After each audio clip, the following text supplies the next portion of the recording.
खुदाम गोडसे की चर्चा नहीं करोगे, औरंगजेब की चर्चा करोगे। इस देश के आदिवासियों, दलितों, पिछड़ों, गरीबों, मजदूरों, किसानों, गांव के लोगों को बरलाने के लिए, धर्म के नाम पर बहकाने के लिए ये चौसलेबाजी बंद कर दो।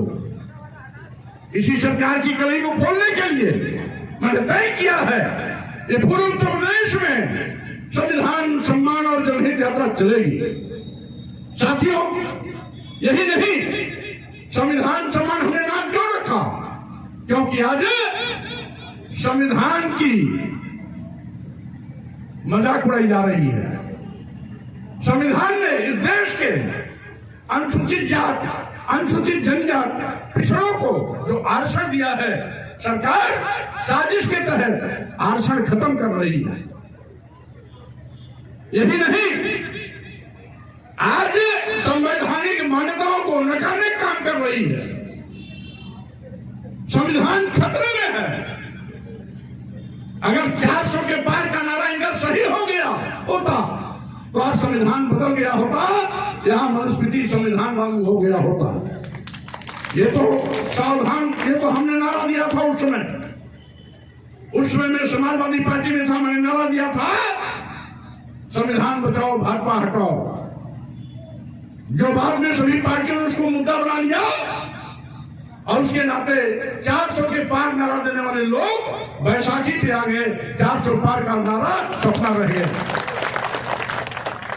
आज हम मार्केटिंग करते हैं।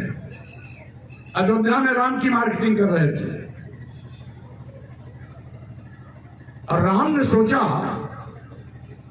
लोग, दुनिया के लोग हमको भगवान कहते हैं, लोगों को मैं जीवन दान देता हूं।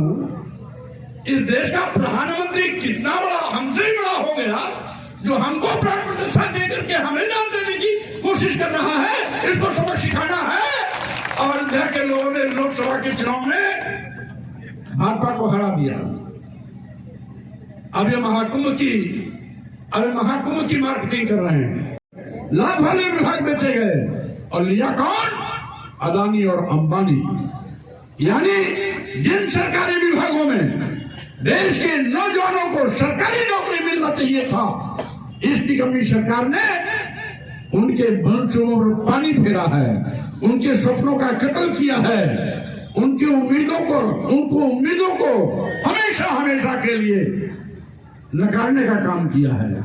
यही नहीं, आज सरकारी अस्पतालों में जाओ, जब हमारी सरकार होती थी, मैं मंत्री होता था, 1 रुपए 2 रुपए की पर्ची पर गरीब आदमी 3-3, 4-4, 5-5, 6-6 महीने अपने रोजमर्रे की दवा लेता था, निःशुल्क मिलती थी। आज किसी भी सरकारी अस्पताल में 1 नए पैसे का कोई निःशुल्क दवा किसी गरीब को नहीं मिलती है। आज अफरा तफरी का माहौल है। साथियों, नौजवान नौकरी न मांग ले, जनता महंगाई के खिलाफ आवाज न उठा दे, किसान न्यूनतम समर्थन मूल्य के लिए आंदोलन न कर दे, और यही नहीं, आज गरीबी के खिलाफ आवाज न उठ जाए, महंगी शिक्षा के खिलाफ आवाज न उठ जाए। अभी 27,000 प्राथमिक विद्यालय योगी सरकार ने बंद किए हैं। आखिर क्यों? गांव के स्कूल बंद किए जा रहे हैं। ये सरकार का निकम्मापन देखिए कि जहां पर गांव के बच्चों को पढ़ने की व्यवस्था होनी चाहिए, वो बंद हो रहे हैं। क्यों? क्योंकि वहां अध्यापक नहीं है। एक अध्यापक 3 विद्यालय चलाएगा तो कौन अभिभावक अपने स्कूल में बच्चों को भेजेगा?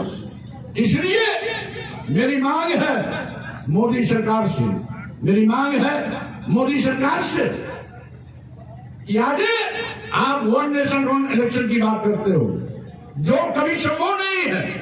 क्योंकि 1952 में असेंबली और पार्लियामेंट दोनों एक साथ हुआ था, लेकिन कभी कभी मुख्यमंत्री आवश्यकता अनुसार उत्तर प्रदेश की विधानसभा भंग कर देते हैं, तो कभी प्रधानमंत्री देश की पार्लियामेंट भंग कर देते हैं, जिसके नाते चुनाव आगे पीछे हो जाता है।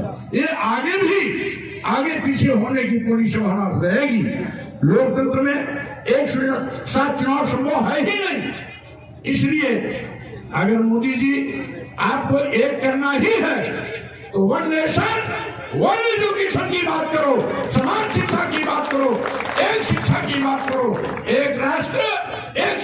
नीति की बात करो। आज अमीर के बच्चे अच्छे स्कूल में पढ़ेंगे और गरीब के बच्चे पढ़ते हैं उन स्कूलों में अध्यापक नहीं, पढ़ाई की व्यवस्था नहीं। 27,000 स्कूल बंद होना सरकार के निकम्मेपन का सीधा साधा उदाहरण है।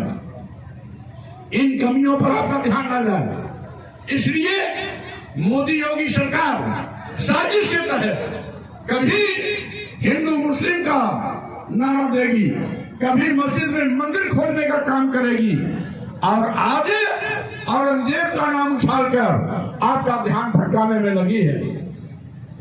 मैं कहना चाहता हूं साथियों, हिंदू मुस्लिम मस्जिद मंदिर औरंगजेब का नाम लेने से भारतीय जनता पार्टी के पाप भूल नहीं सकते हैं।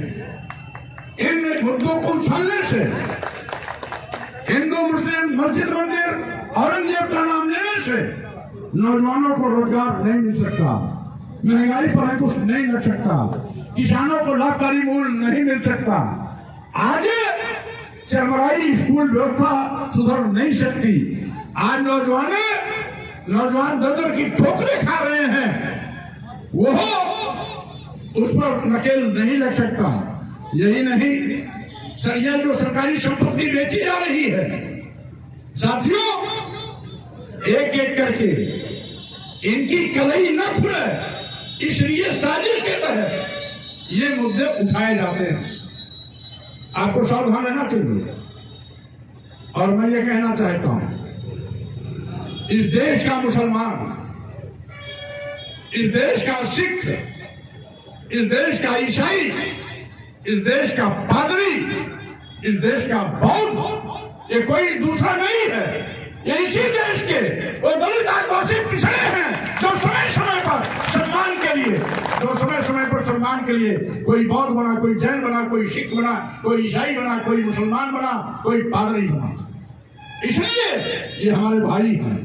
लेकिन ये सरकार अपने निकम्मेपन को छिपाने के लिए, अपने पाप को चादर से ढकने के लिए यह हिंदू मुस्लिम मस्जिद मंदिर औरंगजेब की रट लगाती है। कहते हैं औरंगजेब बहुत क्रूर था क्योंकि उसने अपने पिता को बंदी बनाया था। उसने पिता को बंदी बनाया था ना, तो आप उसको क्रूर होने का परिणाम पत्र दे रहे हो। अरे नाथूराम गोडसे ने तो इस देश के राष्ट्रपिता की हत्या की थी, वो क्या था? भाजपा इस पर नहीं बताएगी। भाजपा के लोगों, मैं कहना चाहता हूं, नाथूराम गोडसे का तुम्हारा बाप है क्या?